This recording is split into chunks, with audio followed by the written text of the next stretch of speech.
Hi, my friends, and welcome to my channel. Today, I want to talk to you about something that I would imagine many people are going through right now. And I myself have been passing through for years, and I'm still passing through the end of that phase, thankfully. And that is the individual and their fears around awakening and collective ascension.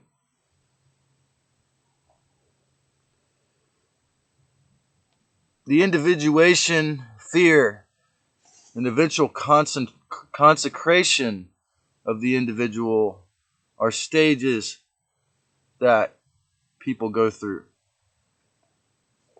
Okay, so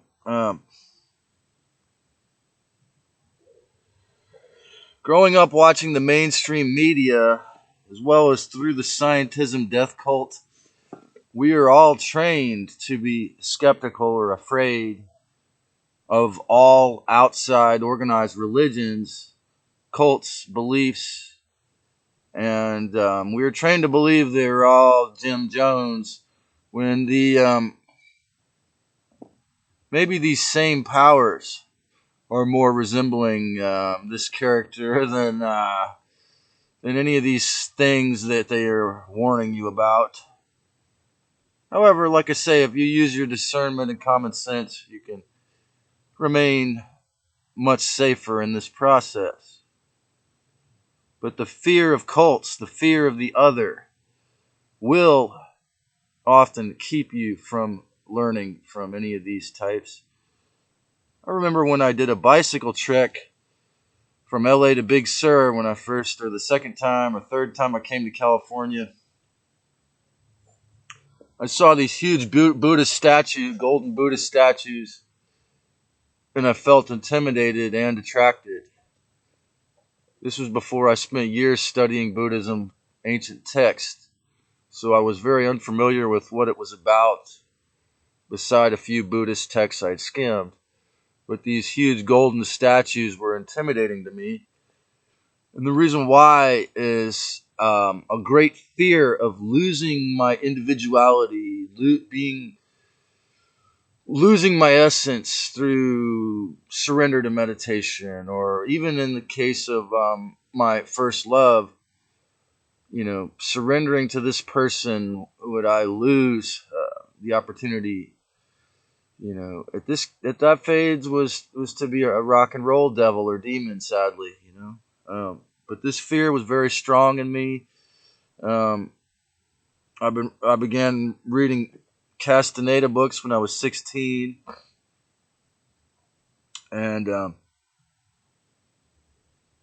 I also, at some point in my 20s, got in, introduced to Chang Tzu, who was the most well-respected and loved Taoist master of his century, and who wrote a book called Changing Waters, Changing Tides, but yet was able to remain completely anonymous, doing people's dishes or cooking or taking care of their children with the wandering begging bowl.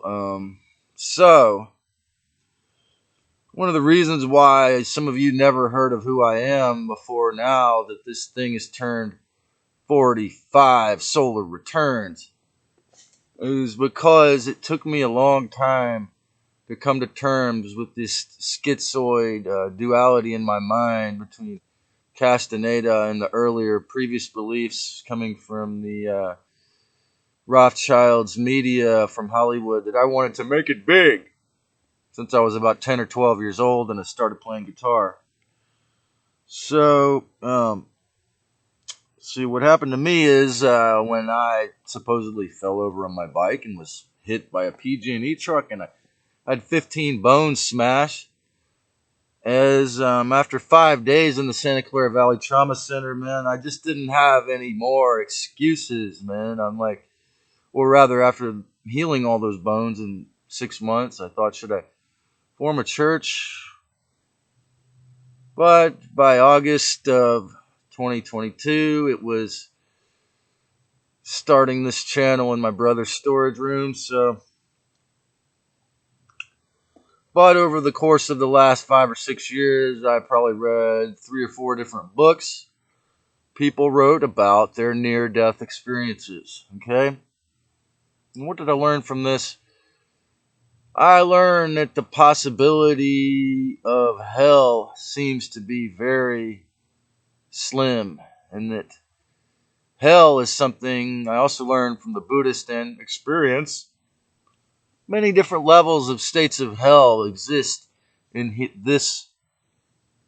In fact, it is the default state of the individual who obeys the mainstream narratives while they're in their body. And I say, heaven and hell never meet except in the human brain, for the most part.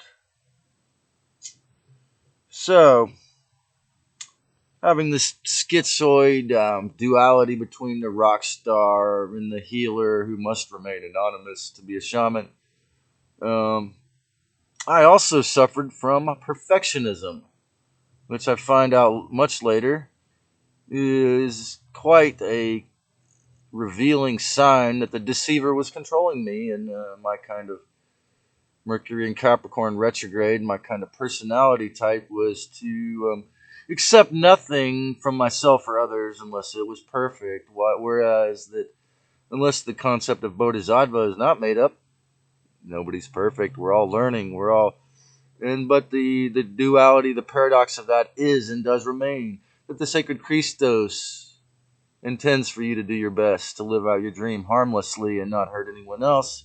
And it is there to support you when you are in those harmless, respectful endeavors. Okay? So, Eben Alexander, MD, was a neurosurgeon who almost died of a brain cancer illness. And he happens to be an Ophiuchus, while he was passed out, and he was an orphan. He was so blissed out in the other side that, of course, he didn't want to come back. And coming back, he had to become a writer and a spiritual speaker because his book is called Proof of Heaven. Now I remember it at this moment. So check it out, Proof of Heaven. And the other one that comes to mind is by Anita Moorjani, an Indian-born woman who spent her whole life in Hong Kong, and her husband both worked for Fortune 500 companies. But she developed terrible cancers all over her body. She knew the chemotherapy might hurt her, so she tried natural remedies, put it off, but did not have the discipline to replace her toxic standard Hong Kong diet. And so, guess what? She finally went to get the chemotherapy, and being a sun sign Pisces, she was so sensitive, she passed out, and she was clinically dead for, I believe, 3 hours.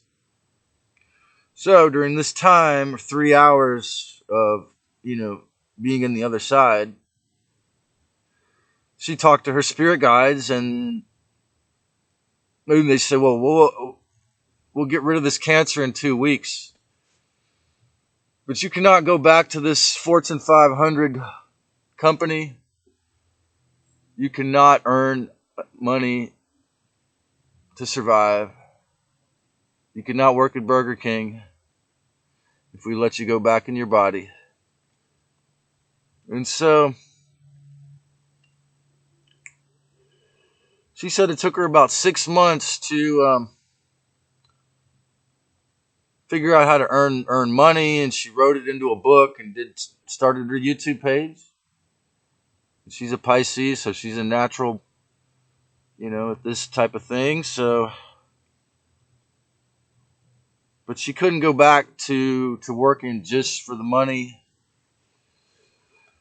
So I found that was a striking point, and so with me it was I can't make up any more excuses not to be putting my music and wisdom out into the universe. So here I am.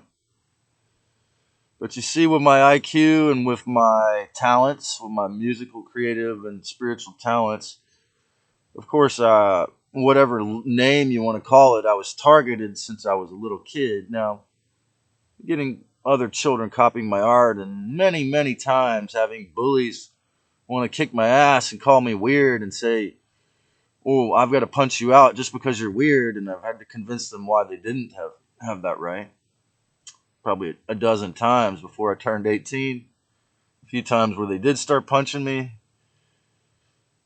Um, you know, residing in the large tent is in a haunted town that's haunted by the Babylon black magic money curse. Makes you wonder if I'm an empath. Is it putting up with this rather than a tyrant or somebody possessed by this evil spirit? What do you think?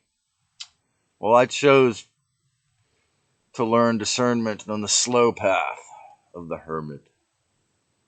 But now I decided to connect with the world electronically through YouTube, which, like I say, was the gates of the age of Aquarius for me 20 years ago. Here I am, after 20 years of obeying those retarded spirits that told me to be afraid. I realized in the year 2020, especially, fear is only valuable, as well as the devil, to pitchfork my ass into whipping my own fear's ass, whipping my own fear. So what did I do? The day Gavin Newsom said everyone had to go on house arrest, I was on Hawaiian Airlines for the first time in my whole entire, in this body's existence. I spent 6 days in Kauai. That's another story, but I definitely felt the aloha mahalo vibes the whole time. So I am slowly, gradually becoming myself since the accident. Of course, becoming a one-man band was a way in other endeavors I've had to reclaim, recapitulate, and retrieve my soul, since I have obeyed others' decisions to limit it. And having, the Mercury and the Mars retrograde, the Sun and Sagittarius with Jupiter retrograde in Cancer, I had lots of situations that caused me easy setbacks and big obstacles pretty much every day. But see, to not react emotionally, to stay in the sacred neutral 0 point, I have learned strength through all problems, curses, retrogrades, but only if I'm willing to practice the strength in that moment. That's the secret. So it's a dangerous and safe path to go on this slow journey of the self-help junkie and the hermit. But being this YouTube teacher is either, reckless and fast, or slow and dangerous or not. This depends on the person, but simply having the courage to put the information out is a huge factor. So again, the law of one series says that we're oriented naturally, the sacred Christos race is service to others. So this is my working my karma back toward the positive here. Fearlessness and courage are certainly recommended. I mean, essential to that. Networking, and I'm connecting with more folks through this gadgetry. And the main thing about this video I want to say is, when you ascend, when you become one with the Christ, when you become real with the human family, you don't lose your individuality. You get more of it. There was meditation masters in the Buddhist history who, through the deep trance of their meditation, through the full-on surrender to the meditation, developed the techniques that they became known for, that they were able to start sex with, and became the equivalent of famous or well-known, or healed many thousands through surrendering to the meditation. So these video series is just an example of, I'm surrendering to who I really am, and that frequency fence is not going to have powers over you when you discern and choose that. Thank you. Subscribe.